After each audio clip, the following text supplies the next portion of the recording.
Alrighty, you guys, so tomorrow is going to be the update for JJK Phantom Parade. Obviously, we're going to get the new game mode, we're going to get Itadori, we're going to get Momo, new story, what else? Grade, upgrade, so we can level up our characters a little bit more higher. So there's a lot happening in terms of, you know, things, and obviously there's 2 events. Oh god, I can't believe. Okay, actually, that being said, just want to clarify, I don't think there's going to be 2 events. I think there's only going to be 1 event. Because if I can remember correctly, Itadori doesn't have an event. I could be wrong, but I'm confident saying that he didn't have one. So I think there's only going to be 1 event. But anywho, what I'm going to do is we're going to do our showcases. Right, let's get the characters out of the way, look at everything. Oh my god. But anyway, I digress. So, Itadori being the red attacking unit, is he worth the pull? Should we get him? Obviously, with the state of global, it's you got to decide wisely on who you go for, especially if you're free to play. Honestly, again, even if you're even paid to win, you know, this week alone to have 3 characters drop is going to cost you a ridiculous amount. So realistically, even for pay to win, it really comes down to on whether or not if they're actually worth to actually go for. So we'll start things off with Itadori, of course. Now I do have everything all lined up in terms of you know, memories. We'll also talk about team comp, etc. and all that good stuff. So I've already gone through Itadori and what it does, but just a quick little reminder: he is a green taijutsu attacker. He's got the resistance to poison and soul damage, and with his characteristic, if he performs a crit hit, then he increases his own crit hit. If he performs a black flash, then he increases his own taijutsu damage. Alright, first skill deals melee taijutsu damage, just, you know, pretty obvious. Second skill increases his own critical hit rate, but on top of that he also provides a break damage increase to all allies. So as I've already stated before, Itadori works in 2 ways, to where you can use him as a main DPS or a support sub DPS. Either or is completely fine, making him a 3rd or 4th slot character, or even the 5th slot if you want to use him as a sub. That's also doable. And then the 3rd skill is where you're really going to be utilizing it the most. Is he does melee damage by 220 on level 1. Increases his own taijutsu damage by 25%, and then fills own ultimate skill gauge by 160.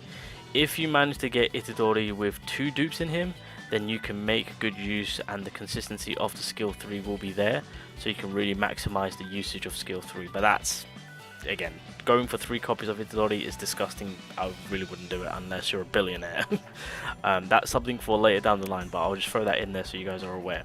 And then the ultimate skill hits extremely hard, 860 on level 1, of course. Melee taijutsu damage increases the selected enemy's taijutsu damage received by 30% for 3 turns, and then the ultimate skill will always perform black flash, which will then give you your increase in own taijutsu. So with how this Itadori works in terms of his kit, it's solid. Like, he is very, very good. Decent at most, alright? And then with the combination, taijutsu damage increased by 20%, and then doing 100% melee damage to a selected enemy. And then, of course, his auto skill is the Sukuna Vessel, of course. So, in a nutshell, as I've stated, this Itadori does possess good, high amount of damage for the red typing. Obviously, with the whole taijutsu type, that's actually extremely handy to have, especially with Yuta being around, and how you can make good use of the whole taijutsu benefit on your end. So there's that. Now, in terms of memories on what you guys can capitalize on, is Nameless Youth. This is one of the more solid ones that you guys can maximize if you have this. You've also got Like-Minded Sisters, so this will give you like a huge boost in your taijutsu. It's more on the side of like how you've got the Gojo skill card, or memory card, sorry, but in this case it's for taijutsu. So, and you can also, again, if you got it to LB1, ultimate skill gauge fills up by 200. So yeah, this one is huge. You've also got Play of Strong, so it just gives you a flat out 65% if you get to LB3. Obviously on LB1, at the start of the turn, if own HP is 50% or below, then you get a bit of an evasion going on. So this one's fairly standard to have. In the, I guess, more on the free-to-play side of things, but then again, you just have to get lucky with the summons. But with it being an SR, you might have a better chance of it being possible. The Malevolent Shrine is extremely good. It's pretty much on the same wavelength of Play of Strong, but with the LB1, increases all enemies' taijutsu damage received by 30%. This one's actually fairly solid to have, so if you've got it, make good use of it, of course. To be fair, you can also dupe it out with the dupe stones because it's only an SR2 if you've bought any from the exchange shop. The other one that is on the SR variant is the 2 victory one, where by using your command to your ultimate skill, you get an increase of 20% with your taijutsu damage. You can go to 25%. And then a nice little touch is that with LB1 increases all taijutsu damage by 10%, and then the more Tokyo Jujutsu High students that you have on the team, then the higher the taijutsu damage increase is. So that's also nice and fairly solid. If you are utilizing Itadori in that supportive manner, then perfect synchronization is also a nice one to have. That way you're just giving everyone that damage dealt increase, but you're also filling up your own skill gauge to do some hard hitting with the ultimate side of things, hence why I class him as a support sub DPS. So those are just some of the memories that you guys can maximize and utilize if you eventually do pull Itadori, or if you choose to summon for him, or if you get him on your free multi, if they do give us a free multi. I'm not too sure yet, or if the event is happening or not. With that being said, team comp wise, realistically, how is it going to be looking? Yaga, Nanami, Itadori can be either 3rd or 4th, but realistically I feel like most people are going to be putting him 3rd because Yuta will be 4th. So if you do have the luxury of having Yaga, Nanami, Itadori and Yuta, that will be pretty much the best red team for global. Obviously the back end of it could be any other DPS character, whatever you want. If you want to use him as a main DPS, again, this is a fairly solid team to have. But yeah, I feel like most people will be utilizing, because I think that is the best option, to make Yuta the main DPS, and so Itadori. So that's double the firepower while supporting the whole team as a side support, from Itadori being on the 3rd slot, and then obviously the 1st and 2nd slot will be your main support unit, sorry, of course. So that's kind of like a quick and easy on how the team comp will be for Itadori and how he can make good use of him. To be fair, if we're excluding the red typing, even in a team format where you're more focused on doing taijutsu, then yeah, Itadori will comfortably fit in that position too. So just wanted to also throw that out there. Now, when it comes to is he worth the pull, is he worth the chase, in all honesty, the problem is that the reason why Itadori is last in place compared to on what's happening during this 1 week with the characters that are releasing, being Itadori, Momo and Gojo, is that the other characters are better than him in terms of with how they're going to be used and their value in terms of the longevity of that game. Not to say that Itadori doesn't have that, it's just with those characters... Oh, you bugger! Okay, I wasn't quick enough. It's just with those characters, it's just more worth with spending your gems, right? That's something that we have to take care of, because of course the summoning side of things of this game is brutal. So, with all that being said, would I suggest you to summon? If you're free to play, even if you're a low spender, Itadori isn't the chaser. He is not the chase unit that you need to concern yourself with.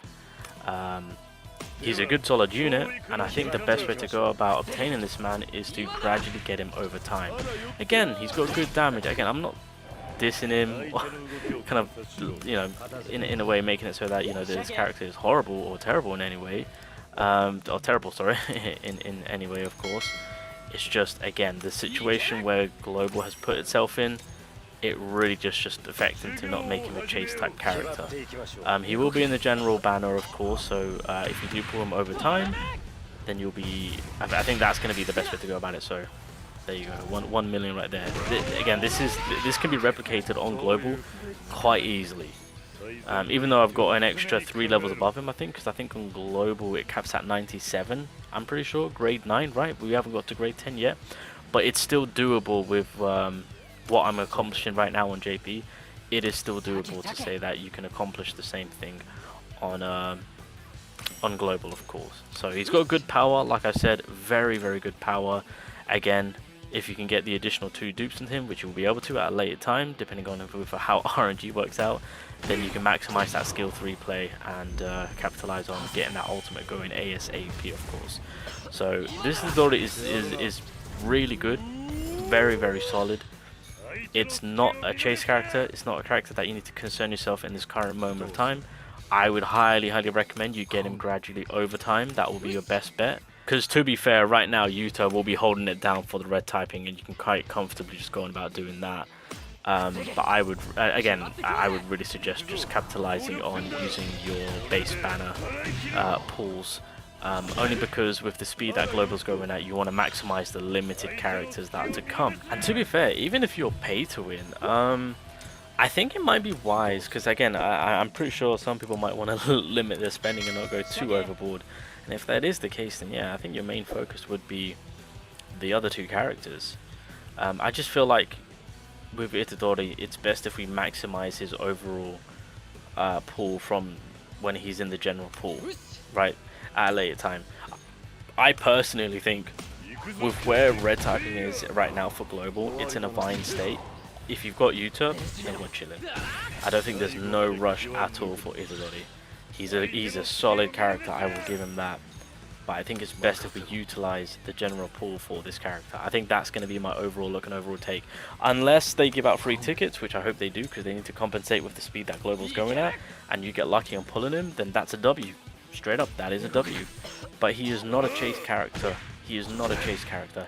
He's good, but with how global is being set, we have to really take into consideration right now on the characters to really focus on and tackle and actually be like, yeah, no, this character is ridiculously insane. Cool.